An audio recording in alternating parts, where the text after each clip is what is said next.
80-র দশকে যখন প্রথম ভোটে দাঁড়াচ্ছে ডক্টর মমতা ব্যানার্জি দিচ্ছে।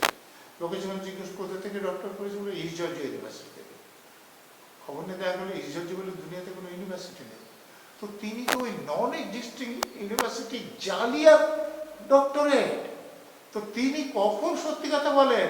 রবীন্দ্রনাথ মারা গেছেন 1941 সালে, 6-7 বছর পরে রবীন্দ্রনাথের দিনে মহাত্মা গান্ধীকে ফলের রস খাওয়ান। রামমোহন মারা গিয়েছেন 1833 খ্রিস্টাব্দে। 1950 খ্রিস্টাব্দে যে বিধানসভা হয়েছে সেখানে তিনি রামমোহনকে দিয়ে আইন পাস করান। আর শেক্সপিয়ার, কিটস, রবীন্দ্রনাথ তিনজনের দুজন কখনো একসঙ্গে পৃথিবীতে ছিলেন না। তিনি তিনজনকে একসঙ্গে সাহিত্য আলোচনায় বসিয়ে দেন। এসপ্লানেড সভায় থেকে ডহরবাবুর বংশধরকে দেখা করতে বলেন। তো তুমি মিথ্যে কথা বলেন, বেঠিক কথা বলেন, এবং সেই অসত্য এবং বেঠিক কথা বলার জন্য তার কোনো রকম মত। এখন এই ওয়েলফেয়ার বোর্ড মমতা ব্যানার্জির আসার আগে তো ছিল না। আসার আগে পশ্চিমবঙ্গ পুলিশেও সমিতি ছিল, অ্যাসোসিয়েশন ছিল, কলকাতা পুলিশেও অ্যাসোসিয়েশন ছিল। পুলিশের নিচের দিকের লোকদের যে সুবিধা অসুবিধা হয়ে যাবে তারাই বলতেন, এবং প্রতিটা স্তরে একটা কমিটি ছিল, জয়েন্ট কনসালটেটিভ। তো মমতা ব্যানার্জি সেগুলো ভেঙে দিলেন, আর যে পুলিশ অফিসার টাকা তুলতে পারে তাদেরকে দিয়ে ওয়েলফেয়ার বোর্ড গঠন করলেন, যেটা কালীঘাট থানায় যিনি ছিলেন তার কথা আপনি বললেন। তো যারা এরকম অপরাধ করে বেড়ায় তারা পুলিশের ওয়েলফেয়ার করবে কি করে? তিনি মমতা ব্যানার্জির ওয়েলফেয়ার করতেন। তো এটা ভেঙে দেওয়া হয়েছে, ভালো কাজ করা হয়েছে। এখন আগের মতো পুলিশের নিচুতলার কর্মচারীরা যাতে নিজেদের কথা বলতে পারে, তার জন্য তাদেরকে যেন সংগঠন করার অধিকার দেওয়া হয়, সেটাও না। যারা তৃণমূল নেতাদের পিছু পিছু ঘুরত তারাই সিভিক ভলেন্টিয়ার, এবং এদের মাধ্যমে তারা থানার ওসিদের উপরেও তৃণমূল পার্টি নিয়ন্ত্রণ করত। এবং সিভিক ভলেন্টিয়ার কিন্তু পুলিশের কোনো আইনে তাদের কোনো ক্ষমতা নেই, পুলিশের কোনো ট্রেনিং তাদের দেওয়া হয় না।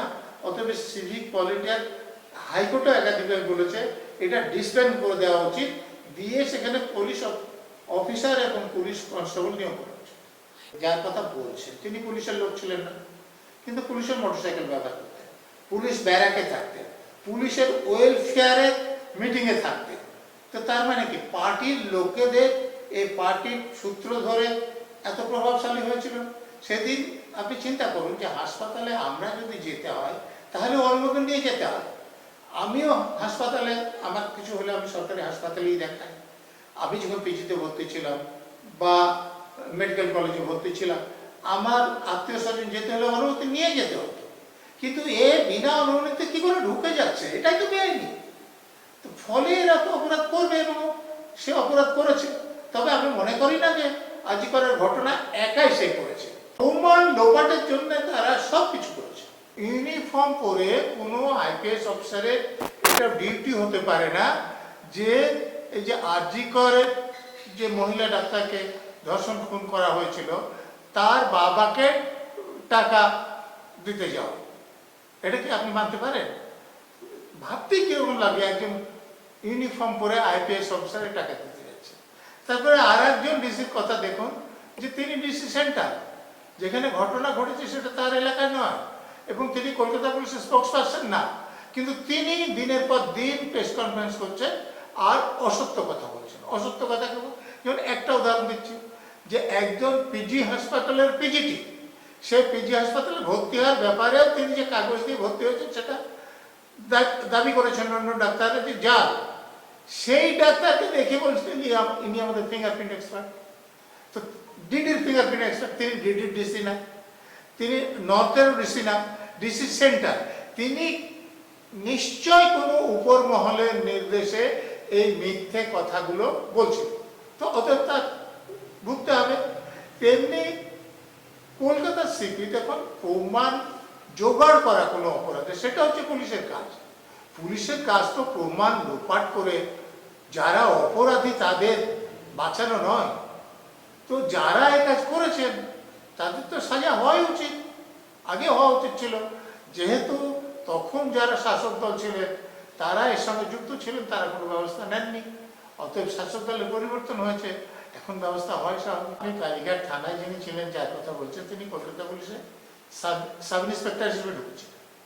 তো আমি কলকাতা পুলিশের ডিসি হেডকোয়ার্টার 2 বছর ছিলাম, 7 বছর কাজ করেছি। তো এই 2 বছরে তিনি কোনো নিরপেক্ষ বা দক্ষ অফিসার বলে আমার চোখে পড়ে। দেখুন তারপরে তাকে, আপনারা জানেন যে সাব ইন্সপেক্টররা প্রমোশন পেয়ে ইন্সপেক্টর হয় কলকাতা পুলিশে, তাদের থানার ওসি করা হয়, কালীঘাট থানায় করা হয়েছিল। কিন্তু যখন তিনি ইন্সপেক্টর থেকে এসি হয়ে গেলেন তখনও তাকে ওই থানায় রাখা হচ্ছে। তারপরে দেখুন তিনি নিজের মায়ের কথা দিয়ে কবে ভিডিও করেছেন আমি জানি না, কিন্তু মমতা ব্যানার্জি মা বলে ভিডিও করছেন, চিন্তা করুন। তারপরে 2025 সালে মমতা ব্যানার্জি তাকে কলকাতা পুলিশ এবং রাজ্য পুলিশের মধ্যে সমন্বয়ের কাজের দায়িত্ব দেন। আরে ডিজিসিপির মতো হোম সেক্রেটারি আছে, সমন্বয় করলে তিনি করবেন, তো কালীঘাট থানার ওসি কি হোম সেক্রেটারির উপরে হয়ে গেল? এগুলো বলতে হলো কেন? যে তিনি লোকের কাছে যে টাকা চাইবেন, গুন্ডা বদমাশদের যে টাকা আদায় করবেন, সেটা যাতে লোকে ভয় করে দেয় যে মুখ্যমন্ত্রীর সঙ্গে তার সম্পর্ক ভালো। এই 25 সালে তিনি রিটায়ার করে গিয়েছেন, তারপরে তাকে আবার পুনর্বহাল করে চাকরিতে রাখা হয়েছে। 26 সালে তিনি প্রকাশ্য মিটিং থেকে বলছেন মমতা ব্যানার্জিকে ক্ষমতায় রাখতে হবে। শুধু পুলিশ অফিসার নয়, কোনো সরকারি কর্মচারী তার যে আইন কানুন আছে, কন্ডাক্ট রুলস বলা হয়, তাতে তিনি কোনো রাজনৈতিক দলের পক্ষে বা বিপক্ষে বলতে পারেন না। তিনি প্রকাশ্য সবাই থেকে এরকম করে একটা পার্টিকে ক্ষমতায় রাখার পক্ষে বলে কি করে চাকরিতে আছে? তো এইরকম তারপরে যে সোনাপক্ষ তদন্ত করতে গিয়ে দেখা গেল যে জবরদখল করে জমি দখল করেছেন, তারপরে টাকা আদায় করেছেন, কয়লা পাচার বালি পাচারে আসলো, তারপরে ওই যে সান এন্টারপ্রাইজের জয় কামদার তার সঙ্গে যোগ দেখা গেল। তো যেটা দেখা যাচ্ছে তিনি পুলিশের লোক ছিলেন যাদের কাজ অপরাধীদের ধরা, না তিনি অপরাধী ছিলেন। তার অপরাধের রেকর্ড তো পুলিশের রেকর্ডের থেকে বেশি, অত তাকে তো জেলে কাটাতে হবে, পেনশন নিয়ে আরামে থাকবেন, এটা হওয়ার কথা নয়। তো তাকে নিয়ে কেন আলোচনা হচ্ছে আমি জানি না। তার বিরুদ্ধে যে ব্যবস্থা নেওয়া হচ্ছে আরো আগে হওয়া উচিত। একজন আইপিএস অফিসার যিনি ডিজি, তাকে একটা গুন্ডা কুমিয়ামি করে কথা বলছে, এরপরে এদের চাকরি থাকা উচিত নয়।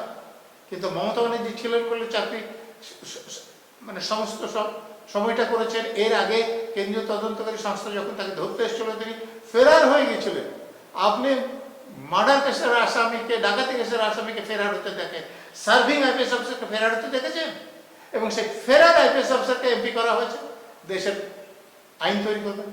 মমতা ব্যানার্জি সব কিছু থেকে টাকা তুলতে, আপনি শিক্ষক নিয়োগ দেখুন, পুরো নিয়োগ দেখুন, হাসপাতাল দেখুন, এই আবাস যোজনা বলুন, 100 দিনের কাজ বলুন, সমর্থন বলুন, যত সরকারি প্রকল্প করা হয়েছে সব সরকারের টাকা পার্টি ফান্ডে আর নেতাদের ফান্ডে করাচ্ছে।